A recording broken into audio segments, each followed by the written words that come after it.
9장은 야곱의 유언에 대해서 기록하고 있습니다. 그런데 야곱의 유언에는 세 가지 특징이 있습니다. 첫째, 야곱의 유언과 축복은 선지자적인 것이었습니다.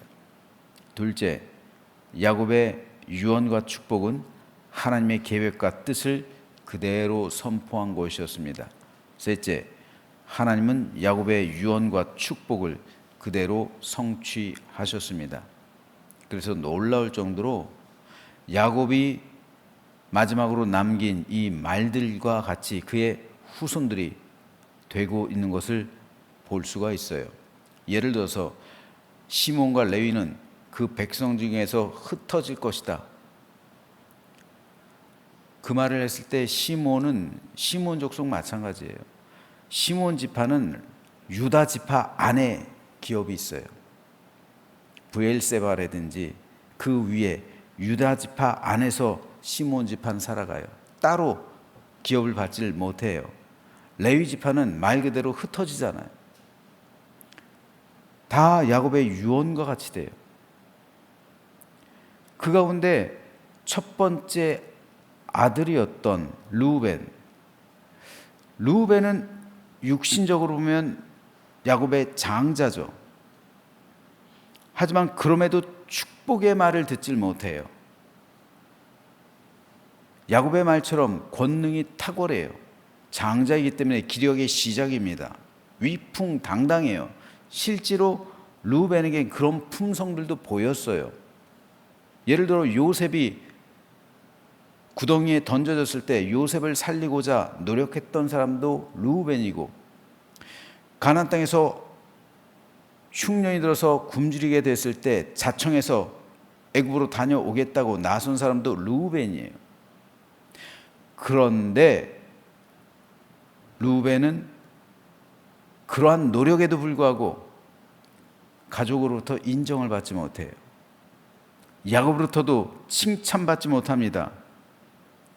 도리어 야곱이 임종할 때 저주에 가까운 말을 들어요. 시몬과 레위에 대해선 직접 저주했다라고 기록이 남아 있어요. 야곱은 시몬과 레위를 저주했어요. 죽으면서. 그래서 흩어질 것이다 라고 심판의 말을 남기잖아요. 이것은 야곱 개인의 말이 아니라 야곱을 통해 말씀하시는 하나님의 음성이라고 이해하면 됩니다. 왜냐하면 이것은 선지자적인 것이었기 때문에. 하지만 르우벤도 마찬가지입니다. 르우벤도 마찬가지로 저주에 가까운 말을 들어요. 실제로 이스라엘 역사를 보면 르우벤 지파에선 사사가 나오지 않아요. 선지자도 나오지 않아요. 왕은 물론 나오지 않습니다. 야곱의 유언대로 되는 거예요. 그렇다면 왜 야곱은 르우벤이 장자였음에도 불구하고 이러한 저주에 가까운 유언을 남긴 걸까요? 그 이유는 르우벤이 아버지 야곱의 첫 비라와 동침했기 때문입니다. 비라는 야곱에게서 2명의 아들을 낳죠. 단과 납달리입니다. 르우벤이 자신의 첩과 아내잖아요. 어찌됐든 그 동침했다는 소식을 들었을 때 야곱의 심정이 어땠을까요? 다시는 비라와 야곱이 동침할 수 없는 관계가 된 거예요. 또 자신의 엄마와 형이 동침했다는 소식을 들은 단과 납달리의 심정은 어땠을까요? 르우벤이 장자의 지위를 얻은 것은 당연한 거예요. 누가 르우벤을 장자로 인정하겠습니까? 단과 납달리가 형을 어떻게 바라보겠어요? 죽이지 않으면 다행인 거죠. 그래서 야곱은 임종하기 전에 르우벤을 심판하는 말을 남긴 거예요. 루벤을 향한 야곱의 이 유언을 통해서 우리는 두 가지를 생각할 수 있습니다. 첫째로, 죄는 하나님의 복을 잃어버리게 한다는 사실입니다. 루벤은 비록 장자로서의 특성과 품성을 가지고 있었지만 그가 한순간에 지은 씻을 수 없는, 돌이킬 수 없는 죄로 인해서 그는 장자권을 영원히 잃게 되었습니다. 예레미야는 죄에 대해서 이렇게 선언합니다. 또 너희 마음으로 우리에게 이른 비와 늦은 비를 때를 따라 주시며 우리를 위하여 추수 기한을 정하시는 우리 하나님 여호와를 경외하자 말하지도 아니하니 너희 허물이 이러한 일들을 물리쳤고 너희 죄가 너희로부터 좋은 것을 막았느니라. 너희의 허물, 너희들이 지은 그런 하나님 앞에서 지은, 사람들에게 지은 그런 허물들이 이른 비와 늦은 비를 때를 따라 주시는 하나님의 은혜를 물리쳤다는 거예요. 하나님의 은혜가 너에게 내리지 않는 것, 너희들의 삶 가운데 이른 비와 늦은 비를 주시는 하나님의 은혜를 너희가 경험하지 못하는 것은 너희의 죄들 때문이라는 거죠. 너희 죄가 너희로부터 좋은 것을 막았다는 거예요. 하나님의 은혜를 막았다는 거예요. 너희 죄가. 이렇듯 죄는 하나님으로부터 임하는 축복을 가로막습니다. 죄는 하나님과 나 사이를 가로막고 있는 장벽이 됩니다. 그러므로 우리가 하나님의 복을 충만히 누리며 그 은혜 가운데 살아가고자 한다면 그 장막을 치워버려야죠. 즉 죄의 문제를 먼저 해결해야 한다는 거예요. 우리는 흔히 의인 또는 성인이라고 하면 완전한 사람을 떠올리죠. 예, 완전한 사람 맞습니다. 하지만 죄가 없어서 완전한 사람이 아니에요. 죄를 짓지만 순간순간 회개함으로 완전해지는 사람이에요. 죄를 짓지 않는 사람은 없어요. 실수하지 않는 사람은 없습니다. 잘못하지 않는 사람은 없어요. 하지만 그 순간 내가 회개한다면 완전해진 거잖아요. 이 완전해진 상태를 계속하기 위해선 끊임없이 회개하면 되는 거잖아요. 도덕적으로나 윤리적으로나 이 세상에서 완전하고 고결한 상태를 계속해서 완전한 사람은 없단 말이에요. 의인은 없나니 하나도 없어요. 하지만 우리는 회개할 수 있잖아요. 회개한 순간만큼은 우리는 깨끗해지잖아요. 회개한 그 순간, 회개한 직후 완전해지잖아요. 이 완전히 그러면 계속되기 위해서는 끊임없이 회개하면 끊임없이 완전해지는 거잖아요. 이래서 완전해지는 사람이 의인이에요. 즉 의인은 죄를 짓지 않는 사람이 아니라 끊임없이 회개하는 사람이에요. 여러분 이 사실 아세요? 하나님을 닮아갈수록 회개를 더 많이 한다는 사실. 믿음이 깊어질수록 회개거리가 더 많아진다는 사실이요.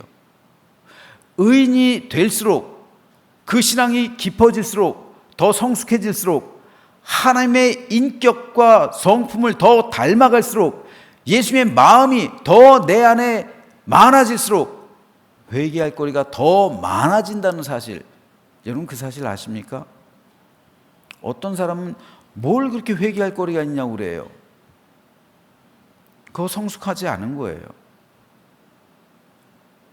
예수님의 제자들 사도 바울도 보면요, 깊어지면 깊어질수록 뭐라고 그랬어요? 말년의 사도 바울이 죽기 전에 나는 죄인 중에 괴수라고 그랬어요.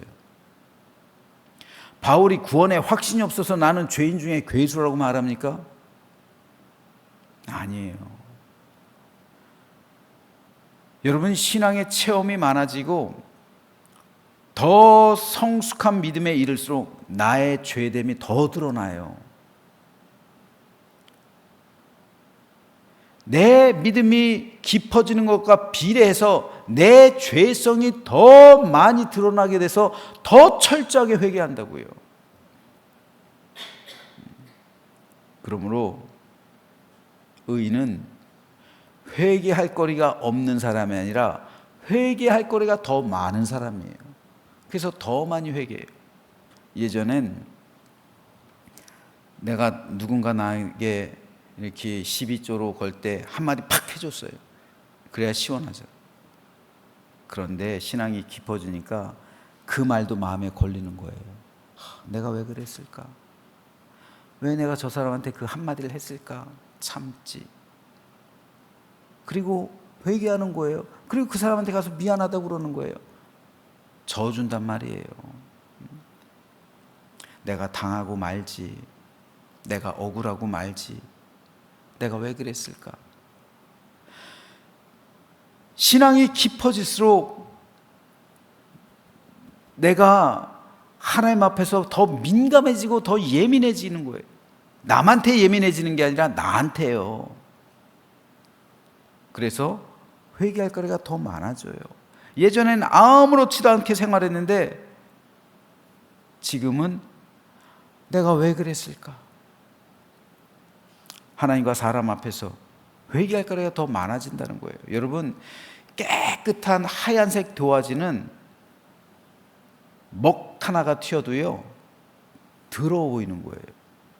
금방 보이는 거예요. 그러니까 그걸 빠는 거예요. 회개하는 거예요. 그런데 검은색 천에는 먹 한 방울 쳐도 먹이 몇 방울 터도요 이게 더러운 건지 깨끗한 건지 모르는 거예요. 그러니까 회개하지 않는 거예요.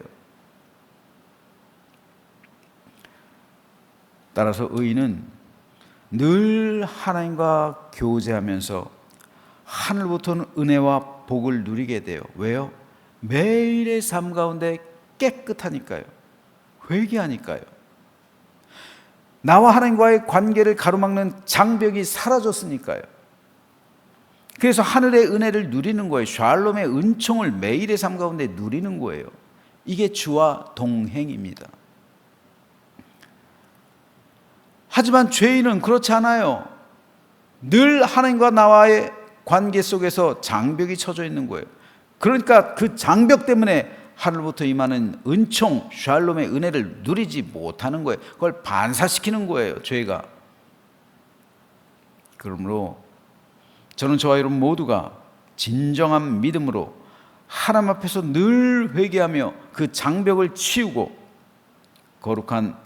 거룩과 성결로서 하나님의 은혜를 충만히 누리는 샬롬의 은총을 받는 거룩하고 복된 매일의 삶을 살아가게 되기를 주님의 이름으로 축복합니다. 둘째로 우리가 알아야 할 것은 진실한 회개에는 반드시 보상이 따라야 한다는 거예요. 르우벤이 서모와 동침한 것은 하나님 앞에서 큰 죄를 지은 것이죠. 그와 동시에 사람들에 대해서도 죄를 지은 거예요.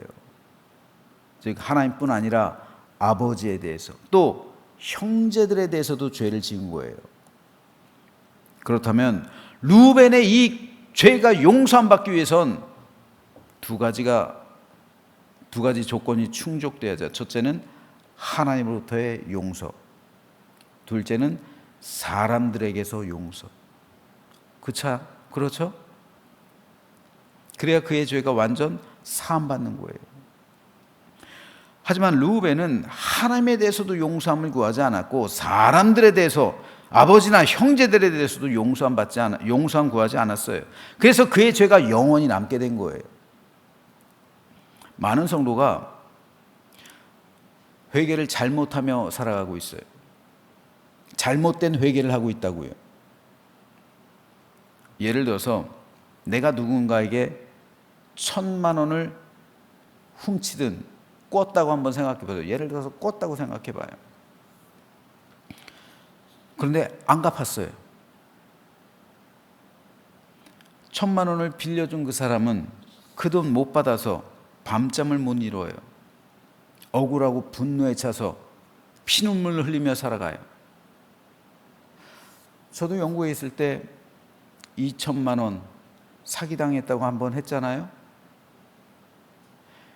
그때는요 진짜 억울하고 분노가 일어나고 밤에 잠 못 자요. 벌떡벌떡 일어나요. 그 당시 제가 30대 젊었을 때인데 2,000만 원이면 내 전 재산이에요. 그걸 사기당했으니, 그걸 빌려줬다 못 받았으니. 근데 그 사람이 교회 다니는 집사였어요.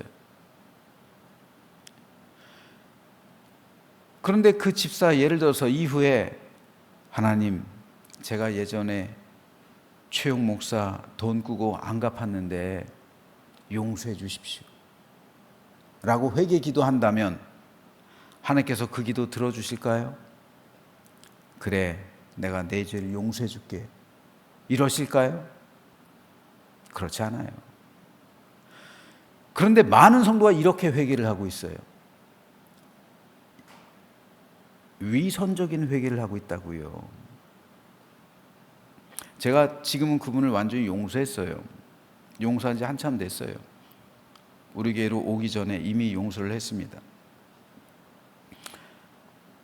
그분이 아니었다면 제가 우리 교회를, 우리나라로 올 일도 없었을 거고 계속 지금도 영국에서 살고 있었을지 몰라요.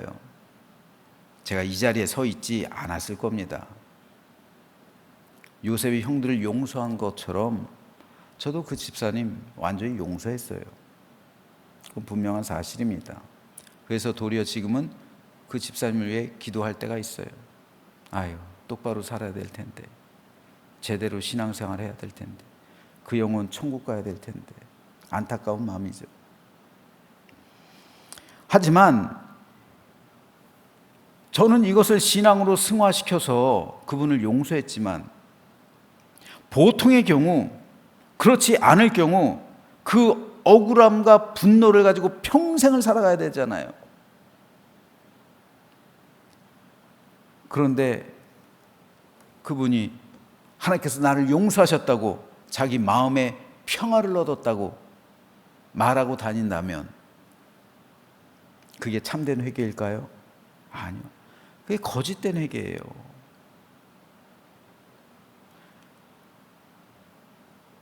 그가 진정으로 하늘부터 오는 평강과 하나님의 용서하심과 샬롬의 은총을 누리기 위해서는 남의 눈에서 피 눈물 나게 한 그 원인을 제거해야 되는 거예요. 그래서 성경에서는 이럴 경우 속건제를 드리라고 하나님께서 명령하시죠. 속건제.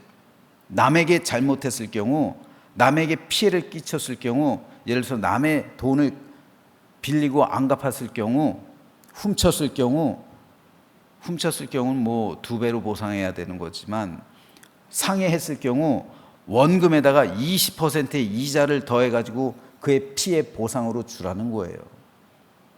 원금에다 20% 얹어서 주어라.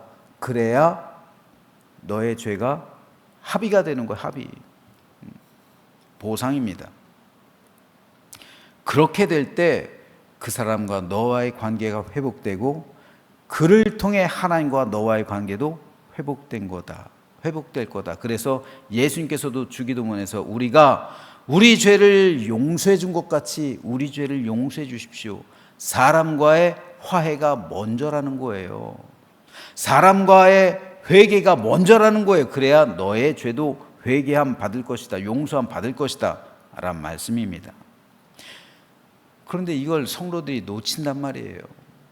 하나님과의 관계만 풀리면 된다고 생각한다는 거예요. 사람과의 관계를 풀지 않아요. 그러니까 그 죄가 여전히 남아있는 거예요. 아니, 남의 돈을 떼어먹었으면 가서 갚아야지. 그래야 하나님 앞에 용서함을 받는 거지. 그 죄가 그대로 있는데 내가 하나님 용서해 주세요, 왜 그걸 용서함 받았다고? 그건 착각하는 거예요. 오해하는 겁니다. 그건 용서함 받은 게 아니에요. 그건 회개가 아니에요. 그건 내가 회개 받았다고 자기 스스로 안위받고 살아가는 착각이지, 그건 회개가 아니에요. 진정한 회개가 되려면 그 사람하고 가서 묶여있는 문제를 풀어야 되는 거예요. 그게 회개지. 그러니까 회개하는 게 쉬운 일이에요? 쉽지 않은 일이에요? 어려운 문제라고요. 회개가 우리 말처럼 쉬운 게 아니에요. 어렵기 때문에 회개인 거예요. 회개하는 거 쉽지 않습니다. 그런데 그렇게 회개를 할 때 비로소 우리를 가로막고 있던 모든 장막이 사라지는 거예요. 그리고 그때 비로소 하늘의 평화와 안식과 위로와 은총과 샬롬의 축복이 내 안에 충만히 임하는 겁니다. 성도는 그럴 때 서로를 축복하게 되는 거예요. 성도와의 관계가 어그러져 있다면 복을 받을 수 없는 거예요. 그러니까 성도와의 누리는 관계, 사람과 누리는 이 관계가 얼마나 중요한데요. 성도는 서로를 축복함으로 복을 받는 거예요. 우리는 하나님께 직접 복을 달라고 구하고 있지만 아니에요. 성도가 성도를 축복할 때 비로소 복이 내리는 거예요. 그게 하나님께서 복 주심의 은총의 원리예요. 근데 우리는 하나님께만 복 달라고 그래요. 성도들은 막 함부로 대해요. 그건 복 받을 수가 없는 거예요. 왜요? 원망과 미움이 있는 곳엔 하나님께서는 복도 주시지 않아요. 성도를 통해서 성도가 성도를 축복할 때 하늘의 복이 내리는 거예요. 여러분 보세요. 야곱이 축복하는 사람이 누군지 한번 보세요. 요셉, 유다 그대로 되잖아요. 야곱이 축복했는데 그대로 요셉은 장자가 되고요. 2개의 지파가 되고요. 유다에게서는 왕이 나오잖아요. 다윗 지파가 나오잖아요. 다윗이라는 다윗 언약이 나오잖아요. 메시아가 오잖아요. 저주했던 사람들 그대로 되는 거예요. 똑같은 겁니다. 그러므로 오늘 우리 성도가 그렇게나 중요한 존재입니다. 우리 성도는요, 나를 축복하는 존재예요. 그러니까 성도를 대할 때 진짜 나를 축복해 주는 존재로 대하세요. 그러면은 그가 나를 축복함으로 나의 삶에 하늘의 복이 임하는 거예요. 이렇게나 성도가 중요한 존재예요. 그러므로 성도는 서로를 축복함으로 하늘의 복이 임한다는 그 사실을 다시 한번 생각하시면서 서로에 대해서 존중히 여기고 서로를 사랑하게 되며 그로 인해 하늘부터 내리는 축복을 온전히 누리며 매일의 삶 가운데 기쁨과 감사 가운데 주님의 한 몸을 이루며 살아가는 우리 모두가 되시기를 주님의 이름으로 축원합니다.